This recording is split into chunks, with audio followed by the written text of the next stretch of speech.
I'm Caroline Gleich. I'm a professional ski mountaineer and environmental activist. I'm Brooklyn Bell, and I'm an athlete and artist. And today we're going to go through some of our backcountry touring essentials and show you what's in our pack. So first things first, if you're going to go out into the backcountry, you have to have the proper safety equipment, and that is beacon, and of course, probe, and shovel. And of course, the knowledge to use all these things. Yeah, and backcountry, side country, you always want to make sure that you and your partners have all of those essential items. What are some other things you bring? Some other things that I bring that are kind of like safety emergency equipment are headlamp. I have a small medical kit. I like to keep a ski strap on me, a ski tool, and extra batteries.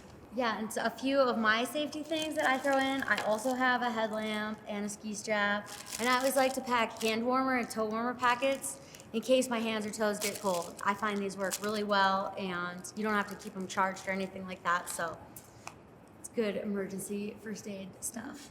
Yeah. Oh, and then the other thing is, for navigation and communication, I use my iPhone because in the Wasatch we have incredible cell phone coverage almost anywhere, and then we have great maps and resources, compass, inclinometer.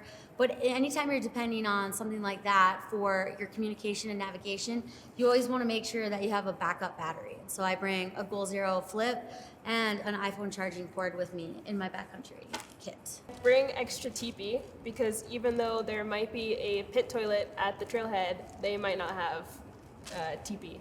In terms of shovel and probe, I like to keep my kit really light so I can stay out all day. And so I kind of tend to pick more like light and fast stuff. And so I have this Mammut alligator shovel, and it's got some cutouts to make it lighter, but it's also just an incredibly durable blade, which is something you want to consider in the event of avalanche rescue.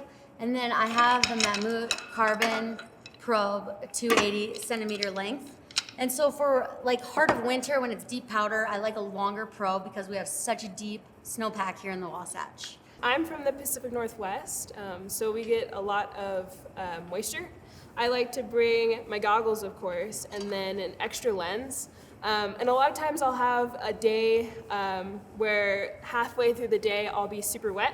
So I'll bring gloves, and then I'll bring an extra pair of gloves. Yeah, when I'm touring, I like to wear just a thin pair of fleece windproof gloves for the uphill, and then for the downhill, I like a big, thick pair of mittens. These are down-filled, and they're incredibly warm. So that's sort of my kit for the heart of winter. Sometimes I'll throw in an extra pair of gloves, and then in the spring, I usually have a much lighter waterproof glove as well. So for my layering system, I like to start out with like a mid-weight or a lightweight capilene layer. This is a quarter zip mid-weight capilene from Patagonia. And then I like to do a mid-layer, and my favorite mid-layer is the Nano Air. This thing is just so warm and light and breathable, so I wear this like all the time. And then I do a shell, base layer, mid-layer, then I have a shell. And then if it's like really cold, it's been a cold winter here, I like to bring a puffy that I can just put over everything. So there's a Patagonia Macro Puff, and it's super warm and lightweight, and you can just throw it over everything. Because I really believe you should just have layers you can keep adding on, and you should never take off a layer to put a layer on. So I like to just have everything go over each other and mix and match until I'm warm. What about you? I run super cold, and so I'll bring a synthetic puffy, but I'll also bring like a big down puffy for when I'm at the top and I'm super cold. I really like to bring real food, like either a sandwich or leftovers from the night before. If I am in a hurry, I will bring bars. What are your favorite bars? I really love my Cliff Bar products, and I'm a big fan of these Cliff Bar gels because they're just super fast to eat, and this mocha one has about a shot of espresso. So to keep me moving quickly on a long day in the backcountry, I'll usually eat a couple of gels. And I found these work really well at higher altitudes as well, because when you're like breathing hard, my mouth gets super dry, so sometimes chewing feels like a chore. So I like these a lot. And then I've been obsessed with these cubes. And they're sort of like a peanut butter and jelly sandwich in a bar. And they're really soft and chewy, and they just go down really easily. So I usually eat like 2 gels and 1 cube on a half day, and then double that for a full day. And then I also like to pack real lunch, like leftover pizza or make a sandwich or just whatever food I have laying around the house. I think one of the things that can make or break a day too is bring a little bit of chocolate. A little bit of dark chocolate can bring up anybody's spirits in the middle of the day. The boots that I'm running this year are the Lang Ultra XT Freeze. They are an incredibly stiff women's boot. Their flex is like a 110. I like them because I have a really narrow foot and I'm a really aggressive skier. The cool thing about them is that they have a hike mode, but they're mainly meant for skiing inbounds. So I'll take them inbounds and out of bounds, and I'll also use them for lift access backcountry. I like a much lighter weight boot. This is the Scarpa Alien RS. When I first got them, I wasn't 100% sure I would be able to ski them all the time, but this is my 3rd season in this pair. I've tried other boots, and these are always my favorite and my go-to. They're just super lightweight. They just have 1 buckle that puts you into ski mode, and then you just have a boa, and then you're all ready to go downhill. And they tour really well. They just have like incredible ankle articulation, so you can really like extend your ski out. The cuff goes really high, and they ski really powerfully. So I feel like I can still jump off little cliffs or crank a really aggressive turn, and I feel really well supported by the boot.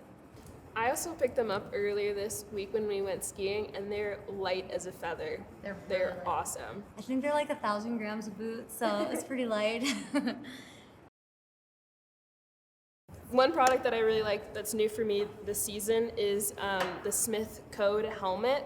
The best part about this helmet is that it has this dial, so you can open it up to put it over your head and then close it so it's like right next to your head. For a helmet, I like the Pret Lyric helmet, and it has MIPS, so it's really a safer helmet. When I get my helmet, I usually take the ear pads out. First of all, because I run pretty hot when I'm touring and skiing, and so I don't like to have too much extra on my ears.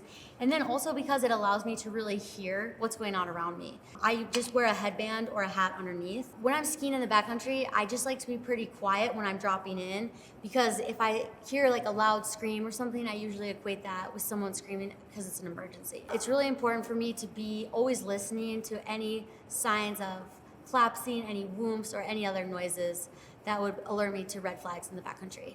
Other little things that I like to bring are a sun hat, keep the sun out of my eyes, and then also if it's snowing, you kind of collect a little bit more of the snow on the brim of your hat instead of coming into your eyes, and then of course sunglasses too.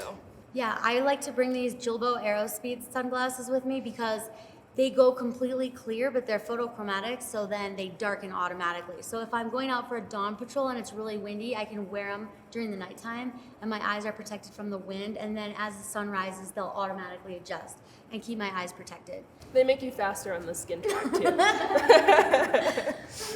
I don't know if that's true, but You look pretty fast today.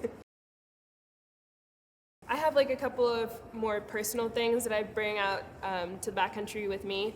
I am fairly new to the backcountry. I've only been skiing in the backcountry for a couple years now. And a while ago, I decided that I just wanted to have a deeper relationship with the snow. And so I have a snow and bike journal. I write in it every single day that I go out skiing. I keep track of what's happening in the snow, group dynamics, or decisions that I've made.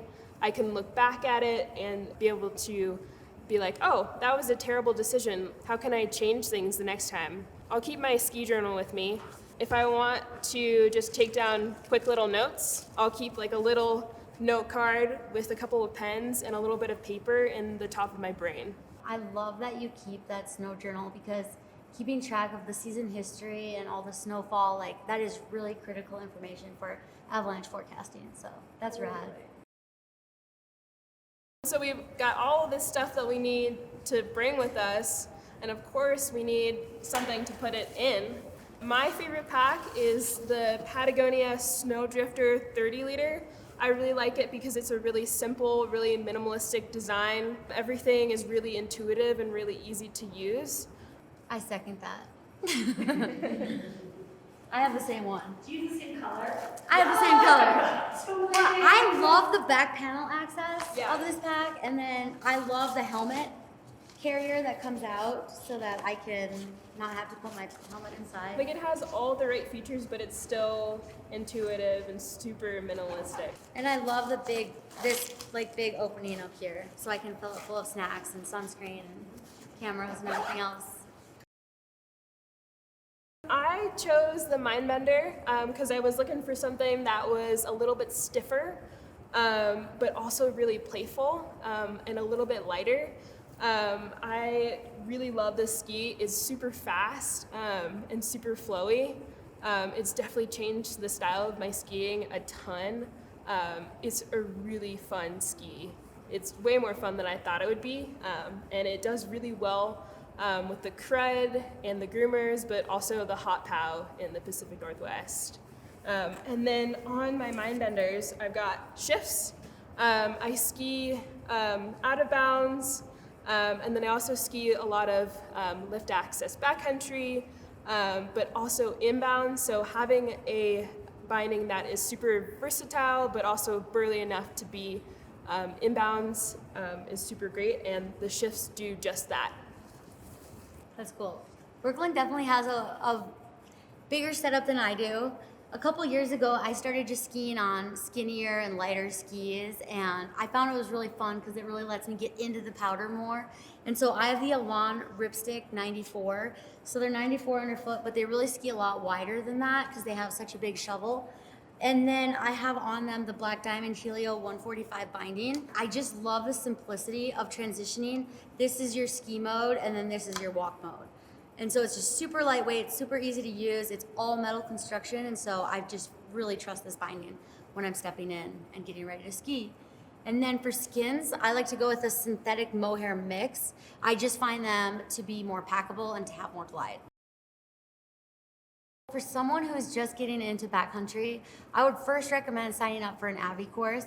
But if you can't do that or you're waiting for it, a couple great resources are the Know Before You Go video series online. And they have some really great resources where you could learn companion rescue and all these different things. And it's really cool and interactive the way that they've programmed that online. Another good book is Staying Alive in Avalanche Terrain by Bruce Tremper. Don't hesitate to reach out to people online that you see kind of doing cool stuff or getting into it, because Brooklyn and I met through Instagram, and I've met some of my best touring partners online because you can really get a sense for how they communicate and whether you're going to be on the same page or not. Finding your voice out in the backcountry, even when you might not have the most knowledge in the group, is key. I think that's a really awesome point you just made, and I think it's super important for women because there are some statistics that show that if you have a woman in your group and she speaks up, that you're less likely to get caught in an avalanche or have an avalanche accident or fatality. And I think there's something to be said for a woman's intuition in the mountains. Totally. Yeah, so speak up. I love that. The other thing is just practice. Get your beacon, probe, and shovel out. Bury your beacon in the backyard, or even just under some laundry in the house if you don't have enough snow in the backyard. And just be really familiar with your gear. And the other thing you need to make sure that you do is make sure that you read your local avalanche forecast before you go.